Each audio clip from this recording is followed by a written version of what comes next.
성경 요한 3서 1장 1절에서 4절까지입니다. 신약 성경 뒷부분에 394페이지 여간에 있습니다. 요한 3서 1장 1절에서 4절까지 같이 봉독하겠습니다. 장로인 나는 사랑하는 가이오 곧 내가 참으로 사랑하는 자에게 편지하노라. 사랑하는 자여 내 영혼이 잘됨 같이 내가 범사에 잘되고 강건하기를 내가 간구하노라. 형제들이 와서 내게 있는 진리를 증언하되 내가 진리 안에서 행한다 하니 내가 심히 기뻐하노라. 내가 내 자녀들이 진리 안에서 행한다 함을 듣는 것보다 더 기쁜 일이 없도다. 아멘. 2024년 새해가 밝았습니다. 갑진년이라고 이렇게 올해의 이름이 붙여져 있죠. 그래서 이름이 이렇게 우리에게 암시를 하는 대로 또 들려주는 대로 올 한 해 갑진 경험이 성도님들 여러분들의 삶 속에 많이 임하기를 바랍니다. 값지다는 것은 이제 발전과 성숙을 우리가 의미를 하죠. 값지다. 발전과 성숙에 대해서 우리는 값지다라는 그런 평가를 합니다. 그래서 우리가 이것을 많이 바라죠. 근데 우리는 왜 발전과 성장을 바랍니까? 여러 가지 개인적인 이유들을 구체적으로 들이댈 수 있지만은 본질적으로 얘기를 하면은 발전과 성숙이 바로 우리가 생명을 갖고 있다는 증거이기 때문에 그렇습니다. 그 생명의 속성이 그러하다는 얘기죠. 생명은 발전하고 성숙하는 그런 속성을 갖고 있습니다. 그래서 우리가 이와 같은 상태를 지향을 한다면 우리는 생명을 가진 자이다. 그 사실을 우리 스스로 알고 있는 그런 상황이죠. 우리가 그렇게 발전과 성숙을 추구한다는 것은 우리 속에 심어져 있는 그 생명에 대한 인식, 그래서 하나님께서 나에게 생명을 주셨다라는 그 사실까지도 우리가 기억을 하고 나에게 주어진 이 삶을 내가 사랑한다 하는 그런 표시가 되는 것이 바로 우리가 발전과 성숙을 지향하는 그런 태도라고 볼 수가 있습니다. 그런데 우리가 이렇게 발전하고 성숙한다라고 얘기했을 때 그걸 눈으로 확인하고 싶어 하잖아요. 눈으로 이제 확인하고 싶어 하는데 구체적으로는 이제 오늘 본문에 나온 대로 우리가 발전하고 성숙했다고 얘기했을 때 우리 눈앞에 보여지는 그런 증거들은 이제 범사에 잘되고 건강한 거죠. 범사에 잘되고 건강한 것. 이게 오늘 본문에서 일러주고 있는 내용입니다. 우리가 범사에 잘되고 강건한 것이 겉으로 드러나는 우리의 발전과 성숙의 표시이다. 그렇게 이제 우리가 얘기를 할 수가 있습니다. 물론 이제 이런 범사에 잘되고 건강한 이것이 우리의 그 영적인 역량과 동반하지 않으면은 이 자체는 결국 우리 육신의 가치로서만 그치게 되죠. 육신의 가치는 곧 썩게 되는 거니까 썩을 가치와 다름이 없는 것이죠. 그래서 이러한 어떤 육적인 가치가 우리의 발전과 성숙을 그대로 의미하기 위해서는 영적인 역량과 같이 더불어서 이와 같은 상태가 이루어져야 할 것이다. 우리가 이제 그거를 우리 신앙의 기본 개념으로 우리가 알고 있는 부분이죠. 자, 그러면은 이제 이러한 기본적인 개념, 이런 기본적인 개념이라고 해서 그렇구나 하고 이렇게 흘려 이제 넘겨버리면은 그게 내 속에 끼치는 영향이 아무것도 없죠. 그 기본적인 개념도 실은 내가 생각하고 의미를 부여하고 내 삶 속에서 그 증거를 확인하고 이런 과정들을 거칠 때 그 말씀이 내 속에서 살아 움직이는 것을 우리 확인할 수가 있습니다. 그래서 오늘은 이제 이 그 기본 개념들을 우리 본문에서 확인하고 또 내 이 뇌리와 심중에 아로새기는 그런 시간을 가졌으면 좋겠습니다. 그래서 오늘 본문의 말씀을 통해서 하나님 안에서 발전과 성숙을 이룬다는 것이 무슨 의미이고 또 그런 일들을 이루어가는 그 동력으로서의 영적인 역량이라는 것이 무엇일까? 그것을 같이 살펴보도록 하십시다. 자, 본문을 보시면은 요한 3서니까 사도 요한이 이 편지를 쓴 거예요. 세 번째 편지죠. 근데 이 세 번째 편지는 사랑하는 가이오에게 편지한다 이렇게 되어 있죠. 가이오라는 사람은 바울 서신하고 사도행전에도 이름이 나오긴 합니다. 나오긴 하는데 사도 요한이 생각하고 또 사도 요한이 보낸 편지를 보낸 그 가이오하고는 동일 인물이 아니라고 얘기를 합니다. 동일 인물이 아니다. 시기가 많이 차이가 나기 때문에 그렇죠. 시기가 많이 차이가 나서 동일 인물은 아닐 것이다. 이렇게 얘기합니다. 바울 서신은 이제 한 50년 AD 50년 경에 이렇게 작성이 되었거든요. 바울이 이제 그 의간에 이제 죽었기 때문에 50년 그 근방이고 요한복음과 또 요한이 쓴 이런 서신들은 거의 한 반세기 이후에 한 100년 경에 이렇게 출간이 된 또 통용이 된 그런 성경이거든요. 그러니까 요한이 언급하고 있는 이 가이오하고 바울 서신에서 나온 가이오는 동일 인물이 아니다. 이렇게 얘기를 합니다. 그런데 바울 서신에도 두 번 나오고 사도행전에도 나오는 걸 보니까 가이오란 이름이 좀 흔한 이름이었을 가능성이 있겠구나. 이렇게 이제 생각할 수가 있습니다. 그런데 이 사도 요한이 나는 사랑하는 가이오에게 그러면서 내가 참으로 사랑하는 자 이런 얘기를 하죠. 그러니까 굉장히 개인적인 친분이 있는 그런 관계라는 걸 우리가 암시를 할 수가 있죠. 개인적인 친분이 있는 관계고 또 이 사람에게 사실은 좀 격려하고 싶은 이런 의도를 갖고 편지를 했다라고 이제 볼 수가 있습니다. 왜냐하면은 자기 신분을 밝히잖아요. 장로라고 얘기를 하죠. 장로다. 이 세상을 이제 살아오면서 또 신앙의 이 연배의 상황에서 볼 때 내가 장로다. 물론 이게 자기를 이렇게 자랑하려고 이제 그런 얘기는 아니죠. 자기 신분을 장로라고 밝힌 것은 내가 이 세상을 살아오면서 또 하나님의 그 신앙 안에서 지내오면서 장로의 자리까지 오르는 동안 내가 간직하고 있는 하나님이 주신 그 신앙의 지식과 또 삶의 지혜 이런 것들에 기반해서 내 사랑하는 자에게 이 말을 들려주고 싶다 이 얘기죠. 그런 의도가 이 속에 들어있는 것이죠. 그래서 장로인 나는 이렇게 시작을 한 거예요. 그래서 그에게 이렇게 편지를 하는데 편지하는 내용 이제 첫 번째 서두가 2절에 나오죠. 사랑하는 자여 내 영혼이 잘됨 같이 내가 범사에 잘되고 강건하기를 내가 간구하노라. 그 편지의 그 서두로서 일반적으로 쓸 수 있는 그런 내용이죠. 그렇죠? 이제 편지의 서두에서 내 영혼이 잘됨 같이 내가 범사에 잘되고 강건하기를 내가 간구하노라. 이 말을 가만히 보니까 새 인사말로도 우리가 서로 나누면 참 좋겠다. 이런 생각을 할 수가 있죠. 새 인사말로도. 우리 서로 인사말을 한번 나누십시다. 새해 첫 주인데 요 2절을 이렇게 보면서 외우시는 분들은 이제 그렇게 외운 대로 하시고 보고서 이렇게 또박또박 읽으면서 하시는 게 좋겠죠. 자, 서로 같이 이렇게 인사를 한번 나누시죠. 사랑하는 자여 내 영혼이 잘됨 같이 내가 범사에 잘되고 강건하기를 내가 간구하노라. 아멘.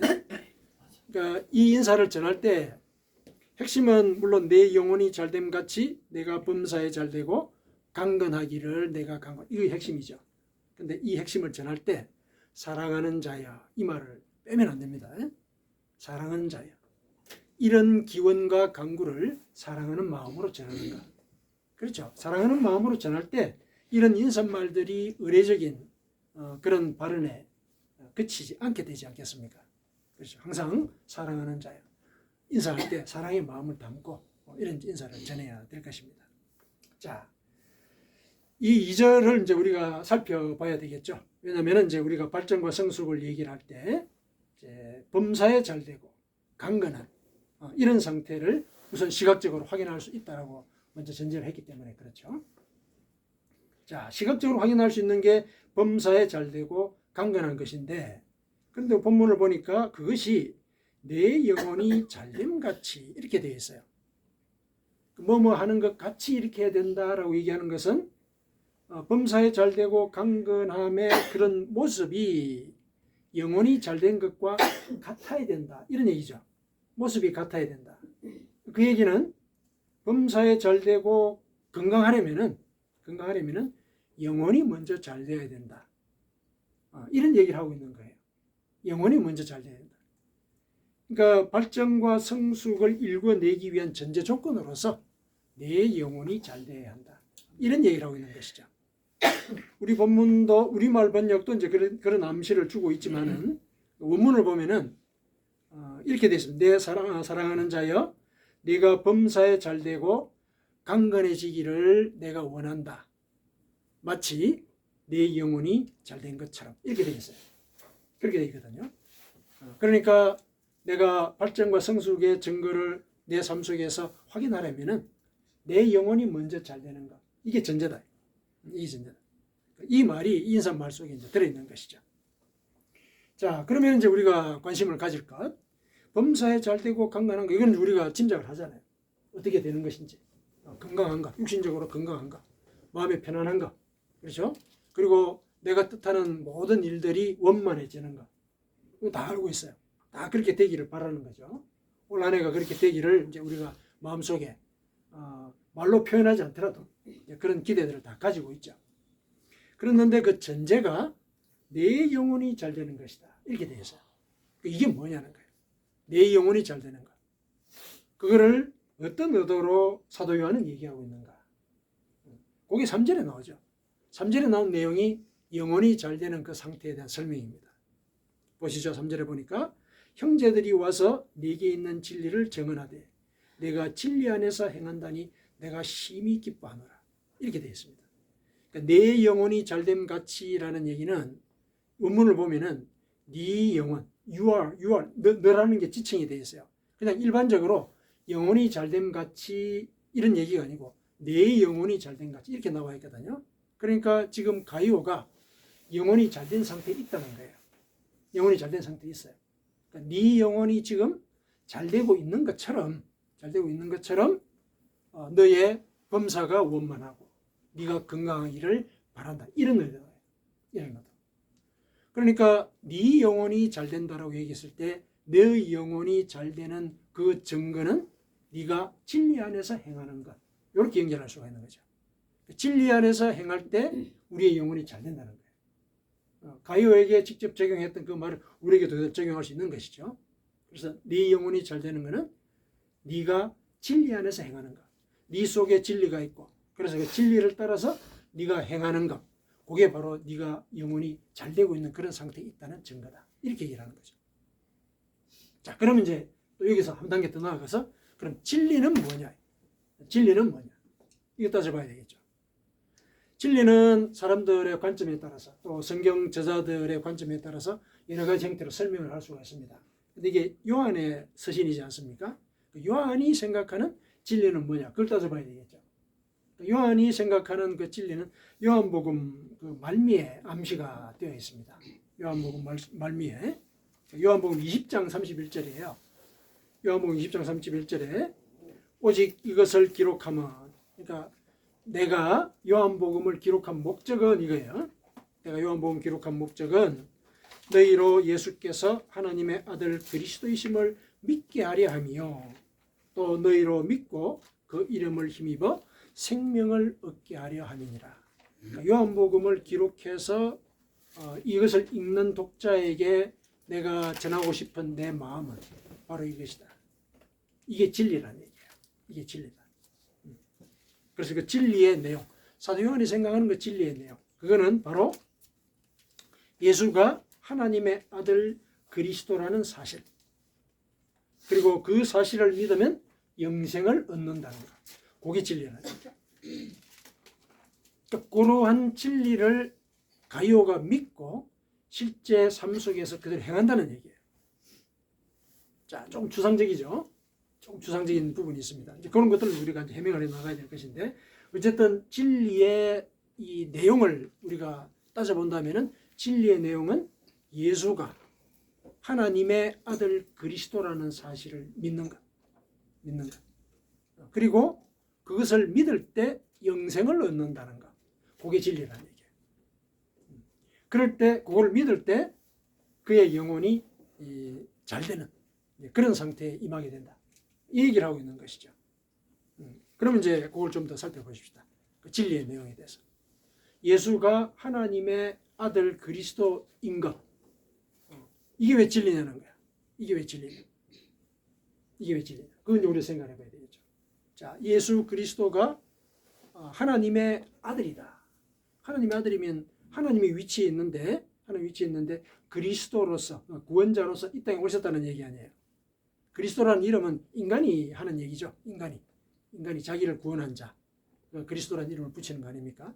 하나님의 아들, 그러니까 하나님인데 인간의 몸을 입고 인간을 구원하시는 그리스도가 되셨다. 이 얘기죠. 그렇죠? 그래서 그분이 오신 그 삶의 행적들, 이 땅에서 이루어내셨던 그 삶의 행적들을 가만히 보면은 왜 그분이 하나님의 아들 그리스도인 것을 믿는 것이 진리인가? 그거 알 수가 있죠. 왜냐하면은 그분은 이 땅에 오셔서 우리에게 대속의 은혜를 베푸셨죠. 우리의 죄를 대신 속해주는 그런 은혜를 베푸셨어요. 그래서 죄의 올무로부터 우리가 벗어나서 영혼의 자유를 누리도록 우리를 인도하신 것이거든요. 그래서 그 영혼의 자유의 궁극은 우리가 영생에 이르는 거예요. 생명을 얻게 되는 것이다. 이렇게 얘기하는 것이죠. 자, 멸망이 아니라 생명을 얻게 하는 것, 그 많은 진리가 어디 있습니까? 그 이상의 진리는 없는 것이죠. 내가 죽음 가운데서 죄의 저주 속에서 살 수밖에 없는데 내가 구원을 받아서 생명의 길로 가게 된다. 그 이상의 진리는 없는 것이죠. 인간에게. 그래서 이게 진리라고 얘기를 하는 것이에요. 이게 진리다. 요한복음 3장 16절에 이렇게 얘기를 하죠. 하나님이 세상을 이처럼 사랑하사 독생자를 주셨으니 이는 저를 믿는 자마다 멸망치 않고 영생을 얻게 하려 하심이니라. 이게 진리의 내용이죠. 예수가 하나님의 아들 그리스도인 사실을 설명하고 보충해 주는 그런 내용이죠. 하나님이 우리를 사랑하신다는 것. 그래서 우리의 죄를 용서하셨다는 것. 근데 용서하신 그것이 그분이 직접 인간의 몸을 입고 와서 우리가 당해야 되는 그 죄책을 오롯이 감당을 하셨다는 것. 그로써 우리가 영혼의 구원을 얻게 되었다는 것. 이 이상의 진리는 없는 것이죠. 그래서 그걸 믿으라는 얘기죠. 그것이 생명의 길로 인도한다. 이렇게 되는 것이죠. 그래서 그걸 진리라고 이제 얘기를 할 수 있는 것이죠. 가룟은 그것을 믿고 행했다는 얘기예요. 자, 그러면은 이런 진리를 믿는 것까지 우리가 이해를 하겠죠. 그렇습니다. 하나님이 나를 구원하셨습니다. 그런데 이런 구원의 이 믿음을 행한다는 것은 뭘까? 행한다는 것. 하나님이 나에게 대속의 은혜를 베푸셨습니다. 알겠어요. 믿습니다. 근데 그 믿음을 행한다는 것은 뭐냐? 행한다는 것. 그게 중요한 거죠. 행한다는 것. 뭐예요? 어떻게 하는 걸, 그 믿음을 실제로 진리 안에서 행하는 것으로 표명을 할 수 있다고 얘기를 할 수가 있겠습니까? 뭘 실천하는 거예요? 실천하는 건데 뭘 실천하는 거예요? 대속의 은혜를 실천한다는 게 뭐냐는 거예요. 여전히 추상적이죠. 대속의 은혜 받았다는 거 믿습니다. 내가 이제는 하나님 앞에서 죄를 씻음 받았습니다. 믿습니다. 그 믿음을 행한다는 게 뭐냐는 거예요. 행한다는 게. 믿음대로 행한다는 얘기는 믿는 대로 내 삶 속에서 그 믿음의 증거를 보인다는 얘기잖아요. 그러면은 내가 용서받은 자라는 그 사실, 그걸 실제로 행동화 옮긴다는 것은 뭐예요? 이제는 내 삶 속에서 내가 죄책감에 시달리지 말아야 된다는 얘기예요. 나는 안 돼. 왜 나는 이런 욕망에 끌려다닐 것인가? 왜 나는 내가 한번 결심한 것조차도 이루어내지 못하는가? 이런 부분들에 대해서 자책하고 죄의식에 시달리고 이러지 말아야 된다는 얘기예요. 이러지 말아야 돼. 그게 예를 들면은 이제 그 믿음을 왜냐면은 하나님이 나를 용서하셨다고 얘기했으니까 그걸 믿는다면은 내가 용서받은 자다. 이 생각을 가져야 된다는 얘기예요. 그 생각. 그래서 하나님이 나를 사랑하셔서 나를 죄의 올무로부터 벗겨주셨다. 이걸 믿어야 되는 거죠. 그래서 죄책감과 죄의식을 벗어나야 됩니다. 이게 참 어려워요. 왜냐하면 우리가 육신을 입고 있는 존재이기 때문에 늘 육신의 유혹을 받지 않습니까? 그러다 보니까 이 흔적들과 이 기억들이 나를 괴롭혀요. 내가 영원히 자유로운 존재인가? 늘 의심하게 해요. 늘 의심하게 합니다. 그런 의심을 이겨내야 돼요. 이겨내는 그 과정이 하나님이 나를 용서하셨다. 이걸 내가 마음속에 받아들이는 거예요. 용서하셨다. 나 스스로에게 자꾸 강조하는 거야. 나는 용서받은 자. 그러면 이제 내가 용서받은 자라는 이런 생각들을 나한테 자꾸 강화를 할 때 행동적으로 무슨 일이 벌어지느냐. 하나님이 원하시는 일을 하겠죠. 예를 들면 이렇게 생각해 보십시다. 누군가가 나를 사랑합니다. 그러면은 내가 그 사랑을 알아요. 믿어요. 그러면은 나는 그 사랑을 알고 믿는 자로서 나를 사랑하는 자의 뜻을 따르겠죠. 그렇지 않겠습니까? 그 뜻을 거스르는 것은 그 사랑을 받을 자격을 스스로 포기하는 것이죠. 그렇죠. 그래서 내가 믿는 대로 행한다라고 얘기했을 때 그 행함은 이제는 내가 죄책에 시달리지 않고 그리고 나는 죄로부터 자유를 얻은 자이다.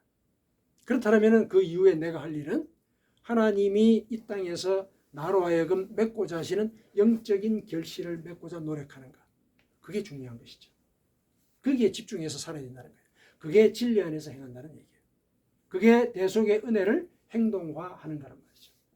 대속의 진리를 행동화하는 것이 바로 하나님의 뜻대로 사는 것. 하나님의 뜻은 그러면 어디서 발견할 수 있습니까? 성경에 있죠. 성경에서. 제일 구체적으로는 마태복음 5장, 6장, 7장에서 우리가 어떻게 살아야 진리 안에서 행하는 것인지 일러주고 계시죠. 거기에서 나오는 말씀들, 그 말씀을 내 삶과 내 영혼에 자꾸 적용을 해보는 거예요. 자꾸 적용해보는 거죠. 그래서 그 말씀대로 살려고 노력하고 나 스스로를 점검하고 그런 과정들이 내가 진리 안에서 행하는 자로 살아가도록 만들게 된다는 거죠. 그렇게 했을 때 내 영혼이 잘 되는 거예요. 사도 요한이 그걸 증거하고 있는 얘기거든요. 진리 안에서 행한다는 소식을 들으니 내가 너무 기쁘다. 근데 네가 진리 안에 그 행하는 걸 보니 네 범사도 잘 되고 강건해질 것이라 믿는다. 이 얘기죠. 간구하노라 이 얘기는 기원하는 거 아닙니까? 기원하는 거거든요. 네 영혼이 잘 되도록 네가 그렇게 진리 안에서 행동하니까 너의 범사도 원만해지고 너도 건강해질 것이다. 이 얘기를 하고 있는 것입니다. 물론 이제 우리가 사업에 실패하고 또 건강을 잃을 때도 있죠. 그럴 때도 있습니다. 이거는 우리가 진리 안에서 행하지 않았기 때문에 그렇다라고 바로 이렇게 직접적으로 연결할 필요는 없습니다. 그거는 바로 우리가 죄책감을 아직 놓지 못하고 있는 그런 증거거든요. 그래서 어려움이 닥칠 때, 건강을 잃었을 때 하나님의 뜻이 뭘까? 내 인생에서 하나님이 이루고자 하시는 그러니까 이 일들, 이 고통을 통해서 이루고자 하시는 성숙과 발전의 그 내용이 뭘까? 이거 고민하는 거죠. 우리가 어려움에 처했을 때는 하나님이 그 시간 동안 내 영혼을 하나님의 뜻에 합치하도록 하는 그런 작업을 하고 계시거든요. 그렇게 믿어야 되는 거예요. 그게 진리 안에서 행한다는 거예요. 그래서 일이 잘 풀리지 않고 또 어려움이 있어요. 우리가 살아가는 그 동안에. 하지만은 그 기간 동안 하나님이 내 속에 내가 이 육체의 어려움 때문에 영혼의 눈을 닫혀가지고 하나님이 내 속에서 일하시는 것을 보지 못할 뿐이다. 보지 못할 뿐이다. 그렇다면은 나는 영혼의 눈을 열고 하나님이 직접 내 영혼을 만지시고 계시는구나. 그걸 볼 수 있어야 되는 것이죠. 그걸 볼 수 있어야 됩니다. 올 한 해 이제 새 벽두 시작이 되었습니다. 하나님이 내 죄를 용서하셨습니다. 용서하셨습니다. 대속의 은혜를 베푸셨습니다. 왜냐고요? 나를 사랑하시기 때문에. 나를 사랑하시기 때문에. 하나님이 나를 사랑하신다. 이거 기억하십시오. 이거 기억하십시오. 그리고 올 한 해 나는 나를 사랑하는 자의 뜻에 맞추려는 삶을 살아갈 것이다. 그것이 내 영혼이 잘 되는 길이다. 내 영혼이 잘 되면은 범사가 원만해지고 하나님의 뜻이 베풀어진다는 거예요. 궁극적으로 베풀어진다는 거죠. 궁극적으로. 왜 궁극적으로 얘기하냐면은 우리의 일정과 하나님의 일정이 다르기 때문에 그래요. 거기까지는 우리가 알 수가 없어요. 하나님의 일정까지. 왜냐하면 하나님은 우주에서 우리를 보고 계시기 때문에 이 땅에 발을 붙이고 눈앞의 일들만 염려하는 우리의 시야로서는 파악할 수 없는 그런 내용이죠. 물론 그 시야 속에서 하나님은 우리가 기대하는 것 그보다도 더 큰 영적인 은혜를 우리에게 베풀어 주시고 그 과정을 통해서 우리의 삶도 우리가 기대하는 이상으로 우리에게 꼭 적절하게 베풀어 주시는 겁니다. 그래서 이 사실을 믿고 믿는 대로 오늘 하나님이 내 속에 원하시는 그 뜻이 뭘까? 이거 고민하는 거죠. 자, 구체적인 실천 사항들을 한번 우리가 따져보십시다. 조금 추상적으로 이제 얘기했다고 볼 수 있는데, 그러면은 어떻게 하는 게 매일 하나님의 은혜를 묵상하고 그 뜻을 따르려고 노력하는 것일까? 제일 첫 번째는 예를 들면은 성경 말씀. 예를 들어서 제가 이제 8시 근방에 보내드리는 성경 말씀 있지 않습니까? 그 말씀을 묵상하는 거예요. 또 어떤 분들은 요즘 그런 분들도 계시는데 그걸 노트에 적는 거예요. 적으면서 이 말씀이 내 속에서 의미하는 바가 뭘까? 이걸 생각하는 거예요. 그러니까 소위 이제 이 교회에서 많이 알려져 있는 그 큐티라는 걸 이제 하기를 원하는 것인데 형식을 갖추어서 이렇게 뭐 할 수도 있긴 하지만은 한번 시도를 해보시라고 권하는 겁니다. 한번 시도를 해보시라고. 그래서 그 말씀을 이렇게 적고 이 말씀이 내 삶 속에서 어떤 의미로 다가오는 것인지 이제 묵상을 하는 거죠. 그래서 짧게라도 거기 한두 줄 이렇게 적어놓고 그렇게 하면서 이제 쌓아가는 거죠. 쌓아가는 거예요. 그 모든 과정들이 내 영혼에서 죄책을 벗겨나가는 그런 과정이에요. 말씀이 진리이기 때문에 그 진리가 내 영혼의 거짓을 벗겨내는 역할을 합니다. 내가 하는 게 아니에요. 그래서 그 말씀을 읽고 적고 또 묵상하고 그런 과정들을 우리가 매일 한번 쌓아 나가보자는 것이죠. 그래서 올해 연말에 과연 하나님이 내 영혼을 잘되게 하셨고 그래서 내가 원하는 일들 하나님이 이루게 하셨다. 이런 간증들을 우리가 서로 나누게 되기를 축원합니다.